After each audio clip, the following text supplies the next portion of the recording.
Olá a todos, graça e paz. Eu quero me apresentar, o meu nome é Aida Lameira Braga e desde que eu tive um encontro com Deus, aceitei Jesus como meu Salvador, que Ele mudou a minha vida para sempre e todas as experiências que eu vivi, ou algumas experiências que eu vivi com Ele, deu origem a um livro, este livro que se chama A Viagem que Mudou a Minha Vida para Sempre.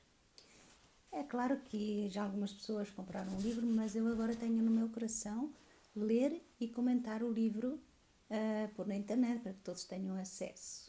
As experiências que eu tive são umas experiências muito ricas, portanto, e não quero guardá-las só para mim ou guardar o livro na estante, não, eu quero compartilhar com vocês e desejo e peço a Deus que esse livro venha a ser dessa maneira uma bênção para todos aqueles que vão ouvi-lo. Amém?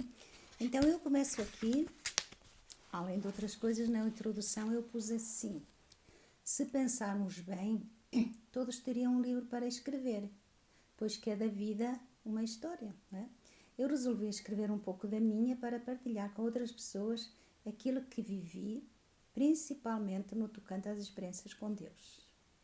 Há um hino ele é da harpa cristã, em que diz: conta as bênçãos, conta quantas são, recebidas da divina mão.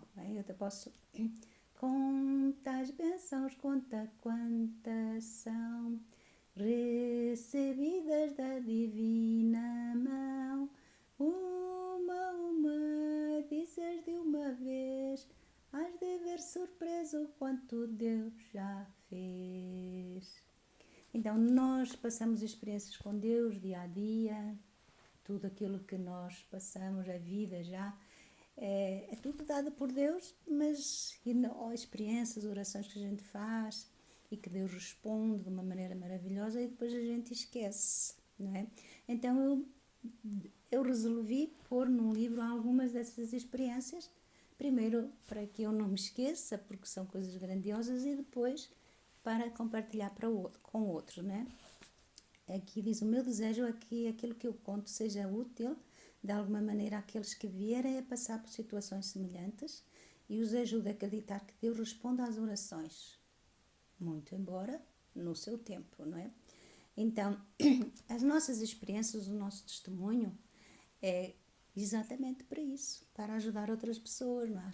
Passamos por dificuldades, passamos por muita coisa na vida, mas no fim temos a vitória, e que as minhas experiências possam dar fé, possam dizer: ok, eu também posso orar e também Deus também pode ajudar e a ter essas mesmas experiências. Portanto, a ter fé em Deus, não é? Aqui eu escrevo depois também os agradecimentos, né? Em primeiro lugar, quero agradecer a Deus, ao autor da vida, porque o verdadeiro autor da nossa vida é Deus, pois por Ele é que eu estou aqui, ainda vivo, né? Por Ele é que eu tenho vida, a Ele que devo aquilo que sou e tenho, porque tudo aquilo que nós somos, ou se temos olhos azuis, ou castanhos, ou o que for, cabelo, foi tudo dado por Deus. Deus deu uma certa inteligência, uns mais, outros menos, é tudo dado por Deus. Se temos alguma beleza, porque todos nós temos beleza, foi tudo dado por Deus. Portanto, temos que agradecer a Deus, não temos outra alternativa, digamos assim, porque não fomos nós que nos fizemos, não fomos nós que adquirimos inteligência, se bem que Deus nos dá e a gente pode desenvolvê-la estudando e aprendendo cada vez mais, mas uma medida de inteligência Deus já deu a cada um. Então, tudo o que eu sou, o que eu tenho, e muito especial as experiências que vivi com Ele, não é isso que eu quero escrever aqui que eu escrevi aqui neste livro. Eu escrevo aqui: Ele é que é o verdadeiro autor deste livro. Aqui tem lá o meu nome, Aida Lameira Braga, mas eu sou só o vaso através do qual Deus passou essas experiências que são para vocês também, não é? E aqui, portanto, todas as experiências vêm dele. Muito obrigada, meu Deus e meu Pai, pela tua graça e pela tua obra na minha vida, pela tua bondade e pela tua misericórdia, porque todos os dias nós vivemos a bondade e a misericórdia de Deus. Quero agradecer ao meu marido, Mário Braga, por me ter incentivado a pôr em livro as histórias da minha vida e das experiências com Deus.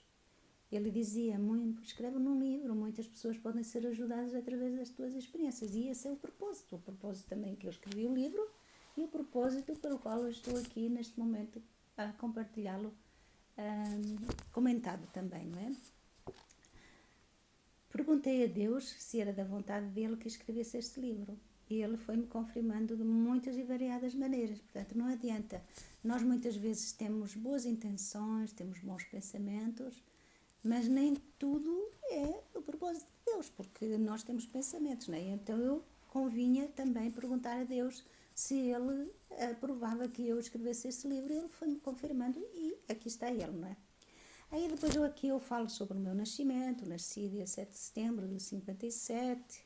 A minha mãe já queria ir a uma festa, já não deu, né? Lá cheguei eu, a família, é a segunda do casal, né? Porque já tinha uma irmã mais velha. Depois aqui eu falo nos meus pais. A nossa, desculpe, a nossa vida era uma vida de campo, uma vida em que nós vivíamos da agricultura. E claro, como toda a agricultura tem muito trabalho, todos nós, à medida que fomos crescendo, todos nós ajudávamos nos trabalhos do campo e mais que tinha trabalho suficiente para todos. Vivíamos de uma maneira simples, mas honesta. Portanto, comida nunca nos faltou, claro, tínhamos muita fartura das coisas do campo, que Deus dá, não é? Que a gente semeia um milho e aquele milho dá 100.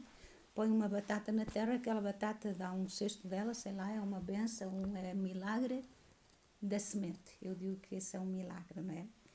Depois eu conto aqui também sobre os princípios dos meus pais, porque eu acho que é muito importante. Os pais ensinam os filhos e para mim foi muito importante os princípios que Deus me deu, não é? E aqui eu conto, aqui neste tipo diz assim, encontrei uma boneca. Ora, nós não tínhamos brinquedos, nem eu nem os meus irmãos, porque não havia dinheiro suficiente para comprar brinquedos. Nós brincávamos com as coisas do campo, com a batatinha, com as cascas da abóbora, fazíamos aqueles bonequinhos de pano e assim nos entretíamos. Mas um dia, claro que eu desejava ter uma boneca e assim, né? Até que um dia encontrei uma boneca e aqui eu conto. Um dia encontrei uma boneca quando me dirigia para casa pelo caminho da aldeia. Passei e lá estava ela, deitada no chão, esquecida pela criança, que por distração, própria da idade, não é claro, deixara ali.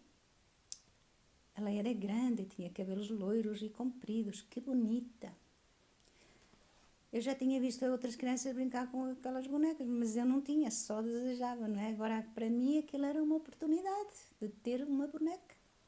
E levei-a para casa.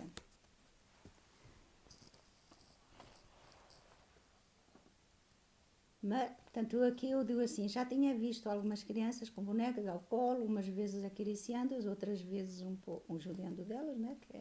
Dependia do humor, mas nunca tinha tido eu nunca tinha tido nenhuma. Não hesitei, peguei nela e levei para casa e brinquei. Mas a minha felicidade durou pouco tempo, porque quando o meu pai chegou e me viu com a boneca, perguntou-me logo de quem era. Pois ele sabia muito bem que aquilo não era nosso, não é?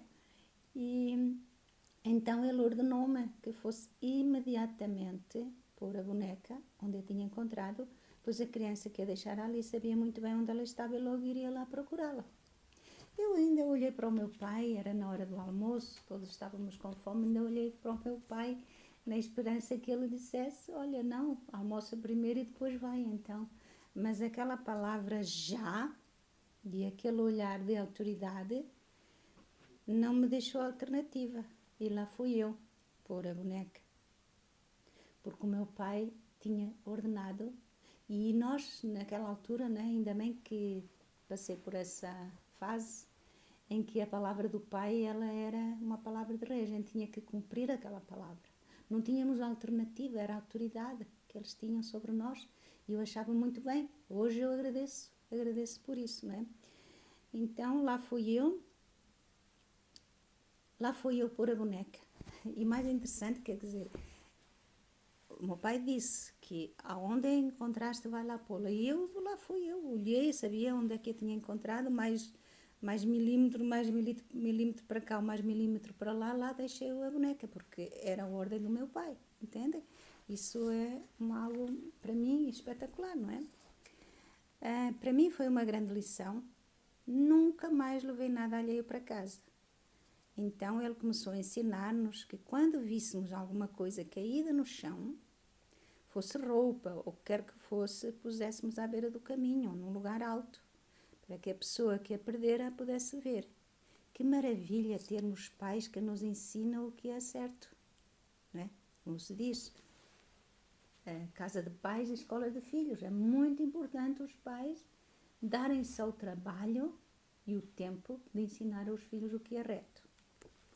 Aqui eu falo de outros bons princípios que os meus pais me deram a mim, tanto a mim como aos meus irmãos. Na nossa casa também não era permitido dizer palavrões, aquelas palavras feias que se ouvem. Tanto os meus pais não diziam, eles eram um exemplo. Não adianta nada aos pais dizerem aos filhos, por exemplo, não fumes, que não é bom, e ele está com o cigarro na boca.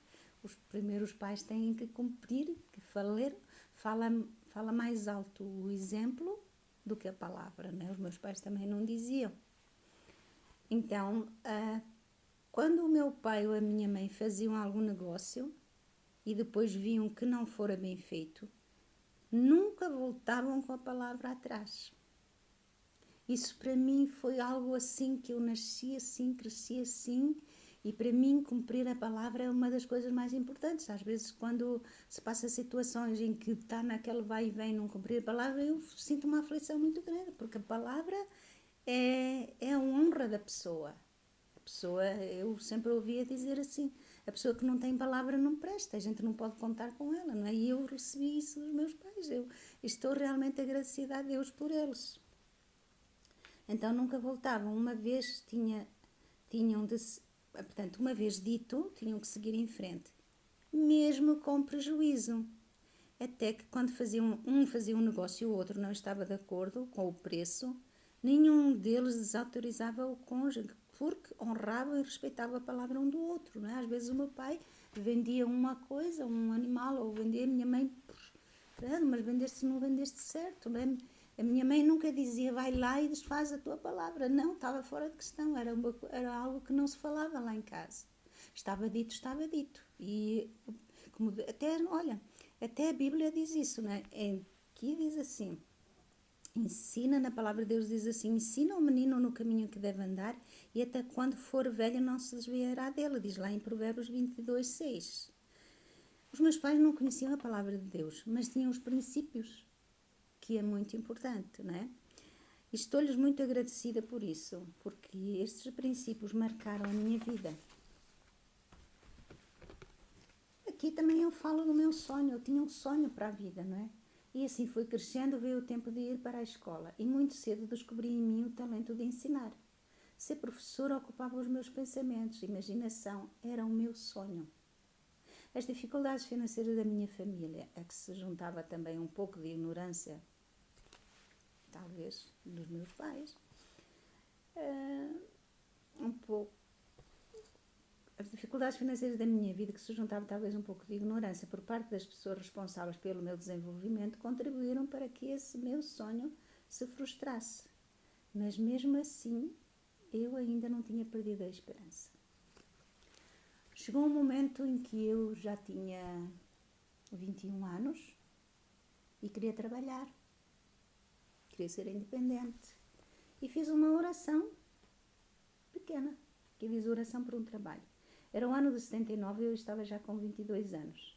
Vivia em casa dos meus pais e não tinha emprego, quer dizer, também não tinha dinheiro, não é para nada. Pedir-lhes dinheiro para as minhas coisas pessoais era um problema, pois nessa época o dinheiro era escasso e também percebia que já ia sendo o tempo de ter a minha própria independência financeira, não é? Como todos nós queremos ter. Nessa tristeza e até com um certo desespero pedi a Deus um trabalho.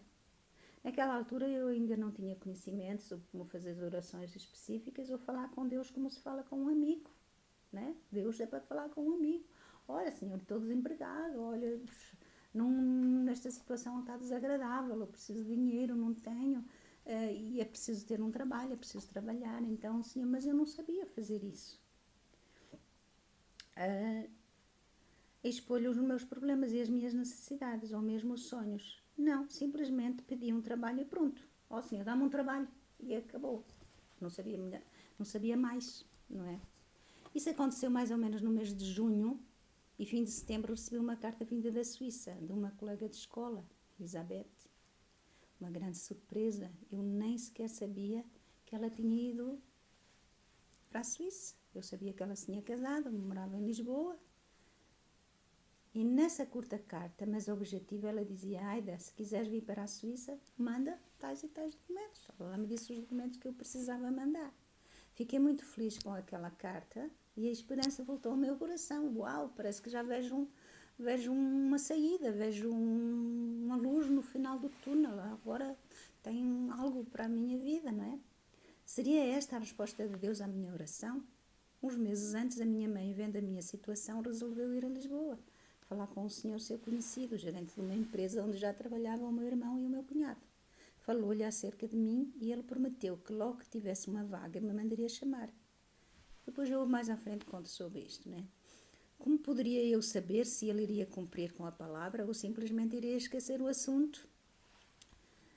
Ou ainda, quanto tempo levaria até que aparecesse uma vaga?